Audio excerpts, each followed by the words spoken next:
Hello and hi everyone. We are gonna see about My Last Duchess poem written by Robert Browning. My Last Duchess is a dramatic monologue written by a Victorian poet Robert Browning in 1842. In the poem, the Duke of Ferrara uses a painting of his former wife as a conversation piece. The Duke speaks about his former wife perceived inadequate to a representative of the family of his bride to be, revealing his obsession with controlling others in the process. Browning uses this compelling psychological portrait of despicable character to critique the objectification of women and abuses of power. The structure of the poem My Last Duchess is one stanza and dramatic monologue. This poem speaks about the darkened side of the Victorian period. This poem talks about how the husband treat their wife in Victorian period. So let's see the summary of My Last Duchess.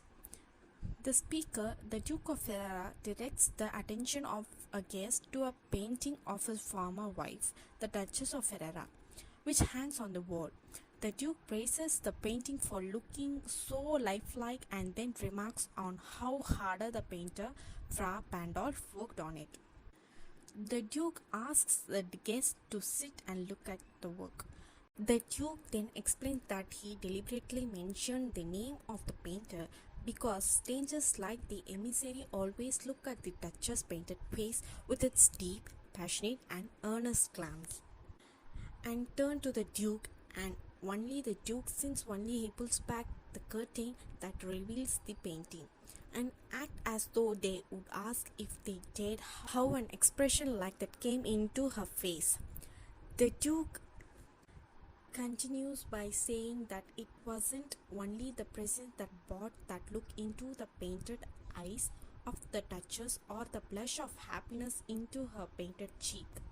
He suggests that perhaps Fra Pandolf had happened to compliment her by saying her shawl drapes over her wrist too much, or pain could never recreate the faint half blush that fading on her throat. The Duke insists that the former Duchess thought that polite comments like those were reasons enough to blush, and criticized her in a halting way for being too easily made happy or impressed. He also claims that she liked everything and everyone she saw, although his description suggests that she was ogling everyone who crossed her path. The Duke objects that to his former Duchess, everything was the same and made her equally happy, whether it was a brooch or a present from him that she wore at her chest, the sun setting in the west, a branch of cherries which some interfering person snapped off a tree in the orchard of her, or the white mule she rode on around the terrace. He claimed that she would say the same kind of words or give the same blush in response to all of them. The Duke also objects to her manner of thanking men, although he struggles to describe his conscience. Specifically, he complains that she values his pedigree and social position, which means his 900-year-old name, as equally important to anyone else gives to her. The Duke asks whether anyone would actually lower themselves enough to argue with someone about their behavior. The Duke imagines a hypothetical situation in which he would confront the former Duchess. He says that even if he were good with words and were able to clearly say, "These characteristics of yours disgust me," or "Here you did too little or too much," and if the former Duchess had left herself to degraded by changing instead of being stubborn and making excuse, that even then the act of comforting her would be beneath him, and he refuses to ever lower himself like that. The Duke then returns to his early refrain about his former wife indiscriminate. They passed. She gave everyone else the same smile as well. The Duke explained that she began smiling at others even more, so he gave orders and all her smiles stopped forever, presumably because he had her killed. Now she only lives on in the painting. The Duke then asks the guest to stand up and to go with him to meet the rest of the guests downstairs.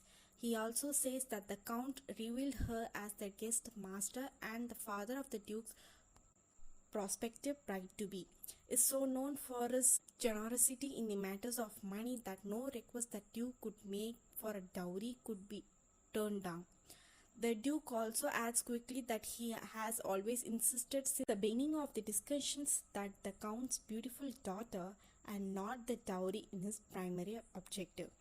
The Duke ends his speech by demanding that he and the Count's emissary go downstairs together, and on their way, he directs the emissary's attention to a statue of the god Neptune's taming a seahorse, which is a rare work of art that Claus of Innsbruck cast in the bronze specifically for him.